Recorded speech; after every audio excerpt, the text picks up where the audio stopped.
Hello friends, ಇವತ್ತು ನಮ್ಮ kitchen ಚಾನಲಲ್ಲಿ ನಾವು ಫ್ರೂಟ್ ಸಲಾಡ್ ಯಾವ ರೀತಿ ಮಾಡ್ಬೋದು ಅಂತ ನೋಡೋಣ. ಇಲ್ಲಿ ನೀವು ವಿಡಿಯೋದಲ್ಲಿ ನೋಡ್ತಿದ್ದೀರಿ, ಒಂದು ಕಸ್ಟರ್ಡ್ ಪೌಡರ್ ಪ್ಯಾಕೆಟ್ ತೊಗೊಂಡಿದ್ದೇನೆ ಫ್ರೆಂಡ್ಸ್. ಆದರೆ ಇದರಲ್ಲಿ 3 ಟೇಬಲ್ ಸ್ಪೂನಷ್ಟು ಕಸ್ಟರ್ಡ್ ಪೌಡರನ್ನು ಹಾಕ್ಕೊತಿದ್ದೇನೆ.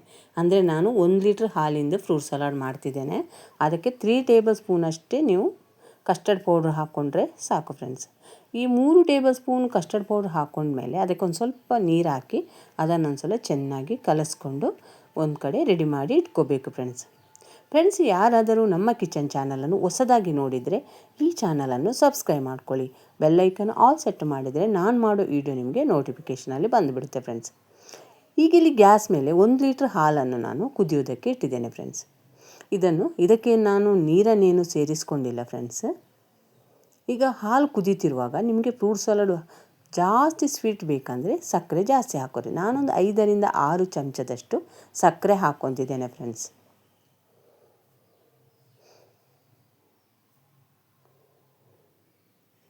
ಈ ಫ್ರೂಟ್ ಸಲಾಡ್ ಸಾಮಾನ್ಯವಾಗಿ ಸಣ್ಣ ಮಕ್ಕಳಂತೂ ತುಂಬ ಇಷ್ಟಪಟ್ಟು ತಿಂತಾರೆ ಫ್ರೆಂಡ್ಸ್. ಮತ್ತು ಈ ಫ್ರೂಟ್ ಸಲಾಡಲ್ಲಿ ಯಾವ ಫ್ರೂಟ್ಸ್ ಬೇಕಂದ್ರೂ ನೀವು ಅವರಿಗೆ ಹಾಕಿ ಕೊಡ್ಬೋದು. ಈಗ ಸಕ್ಕರೆ ಹಾಕಿದ ಮೇಲೆ ನಿಧಾನಕ್ಕಿದು ಕುದಿಯೋದಕ್ಕೆ ಬಿಟ್ಟಿದ್ದೇನೆ ಫ್ರೆಂಡ್ಸ್.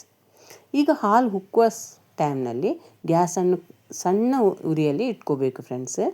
ಆವಾಗ ನಾವು ರೆಡಿ ಮಾಡಿಟ್ಟಿರುವಂಥ ಕಸ್ಟರ್ಡ್ ಪೌಡ್ರ್ ಮಿಶ್ರಣವನ್ನು ಅದಕ್ಕೆ ಸೇರಿಸ್ಕೊತೇನೆ ಫ್ರೆಂಡ್ಸ್. ಇಲ್ಲಿ ನಾವು ಜಾಸ್ತಿ ಕಸ್ಟರ್ಡ್ ಪೌಡ್ರ್ ಮಿಶ್ರಣ ಹಾಕ್ಕೊಂಡ್ರೆ ಅದು ಹಾಲು ಭಾಳ ಗಟ್ಟಿಯಾಗಿಬಿಡುತ್ತೆ ಫ್ರೆಂಡ್ಸ್. ಹಾಲು ಭಾಳ ಗಟ್ಟಿ ಆಗಬಾರ್ದು.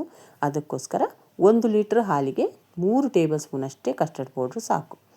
ಈ ಕಸ್ಟರ್ಡ್ ಪೌಡ್ರ್ ಹಾಕ್ಕೊಂಡ್ಮೇಲೆ ಗ್ಯಾಸನ್ನು ಸಣ್ಣ ಉರಿಯಲ್ಲಿಟ್ಟು ಒಂದು 5 ರಿಂದ 8 ನಿಮಿಷ ಚೆನ್ನಾಗಿ ಕುದಿಸ್ಕೋಬೇಕು. ಆವಾಗ ನಿಧಾನಕ್ಕೆ ಹಾಲು ಒಂದು ಸ್ವಲ್ಪ ಗಟ್ಟಿಯಾಗಿಬಿಡುತ್ತೆ. ಹಾಲಿನ ಟೆಕ್ಸ್ಚರ್ ಕೂಡ ಚೇಂಜ್ ಆಗಿಬಿಡುತ್ತೆ ಫ್ರೆಂಡ್ಸ್.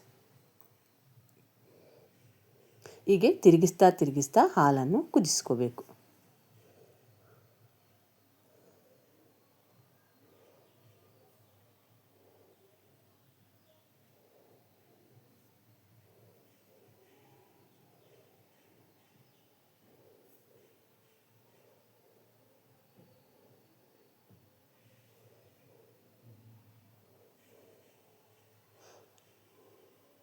ಈಗ ಹಾಲು ಈ ರೀತಿ ರೆಡಿಯಾಗಿದೆ ಫ್ರೆಂಡ್ಸ್. ಇದನ್ನು ಪೂರ ತಣ್ಣಗಾಗೋದಕ್ಕೆ ಗ್ಯಾಸ್ ಆಫ್ ಮಾಡಿ ಬಿಡ್ತಿದ್ದೇನೆ ಫ್ರೆಂಡ್ಸ್.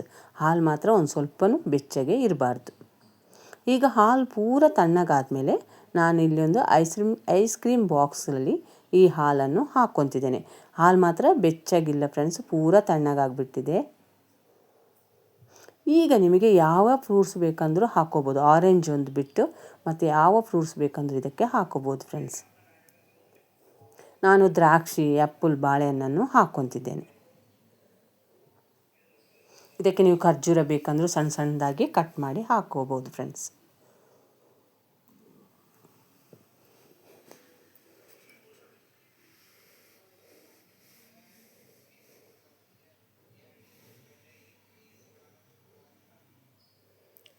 ನಾನು ಆ್ಯಪಲನ್ನು ಸ್ವಲ್ಪ ದೊಡ್ಡದಾಗಿ ಕಟ್ ಮಾಡ್ಕೊಂಡಿದ್ದೇನೆ ಫ್ರೆಂಡ್ಸ್. ನೀವು ಸಣ್ಣದಾಗಿ ಬೇಕಂದ್ರೂ ಕಟ್ ಮಾಡ್ಕೋಬೋದು. ದಾಳಿಂಬೆಯನ್ನು ಕೂಡ ಹಾಕ್ಕೋಬೋದು ಫ್ರೆಂಡ್ಸ್. ಈಗ ಈ ಫ್ರೂಟ್ಸ್ ಎಲ್ಲ ಹಾಕ್ಕೊಂಡ್ಮೇಲೆ ನಾನು ಮುಚ್ಚಳ ಮುಚ್ಚಿ ಫ್ರಿಜ್ಜರ್ನಲ್ಲಿ ಇಡ್ತಿದ್ದೇನೆ ಫ್ರೆಂಡ್ಸ್. ನಾನು ಇದನ್ನು ಓವರ್ನೈಟ್ ಫ್ರಿಜ್ನಲ್ಲಿ ಇಟ್ಟಿದ್ದೆ ಫ್ರೆಂಡ್ಸ್, ಸ್ವಲ್ಪ ಕೋಲ್ಡ್ ಆಗಲಿ ಅಂತ. ಕೋಲ್ಡ್ ಆದರೆ ಫ್ರೂಟ್ ಸಲಾಡ್ ತಿನ್ನೋದಕ್ಕೆ ತುಂಬ ರುಚಿಯಾಗಿರುತ್ತೆ ಫ್ರೆಂಡ್ಸ್. ನಾನು ಮಾಡೋ ವಿಡಿಯೋ ಏನಾದರೂ ನಿಮಗೆ ಇಷ್ಟ ಆದರೆ ಆದಷ್ಟು ಲೈಕ್ ಮಾಡಿ, ಶೇರ್ ಮಾಡಿ, ನಮ್ಮ ಚಾನಲನ್ನು ಸಪೋರ್ಟ್ ಮಾಡಿ ಫ್ರೆಂಡ್ಸ್. ಈಗ ನೆಕ್ಸ್ಟ್ ಡೇ ನಾನು ನಿಮಗೆ ಐಸ್ ಕ್ರೀಮ್ ಬಾಕ್ಸಿನ ಮುಚ್ಚಳ ತೆಗೆದು ತೋರಿಸಿದ್ದೇನೆ. ಹಾಲು ಎಲ್ಲ ಫ್ರೂಟ್ಸ್ ಜೊತೆ ಚೆನ್ನಾಗಿ ಸೆಟ್ ಆಗಿದೆ ಫ್ರೆಂಡ್ಸ್. ಇದಕ್ಕಿಂತ ಜಾಸ್ತಿ ಕಸ್ಟರ್ಡ್ ಪೌಡರ್ ಇದಕ್ಕೆ ಹಾಕಿದರೆ ಹಾಲು ತುಂಬ ಗಟ್ಟಿಯಾಗಿಬಿಡುತ್ತೆ. ಅದಕ್ಕೋಸ್ಕರ ಭಾಳ ಕಸ್ಟರ್ಡ್ ಪೌಡ್ರನ್ನು ಹಾಕ್ಕೋಬಾರ್ದು. ಈಗ ನಮಗೆ ಬೇಕಾಗಿರುವಂಥ ಫ್ರೂಟ್ ಸಲಾಡ್ ಸರ್ವ್ ಮಾಡೋಕ್ಕೆ ರೆಡಿಯಾಗಿದೆ ಫ್ರೆಂಡ್ಸ್. ಈಗ ಈ ಬಿಸಿಲುಗಾಲದಲ್ಲಿ ಮಕ್ಕಳಿಗೆ ಈ ರೀತಿ ಮಾಡಿಕೊಟ್ರೆ, ಯಾವುದೇ ಫ್ರೂಟ್ಸ್ ಹಾಕ್ಕೊಟ್ರು ತುಂಬ ಇಷ್ಟಪಟ್ಟು ತಿಂತಾರೆ ಫ್ರೆಂಡ್ಸ್. ನೀವು ಒಂದು ಸಲ ಈ ಮೆಥಡಲ್ಲಿ ಫ್ರೂಟ್ ಸಲಾಡ್ ಮಾಡಿ ಯಾವ ರೀತಿ ಬಂತು ಅಂತ ನನಗೆ ಕಮೆಂಟ್ ಸೆಕ್ಷನಲ್ಲಿ ತಿಳಿಸಿ ಫ್ರೆಂಡ್ಸ್.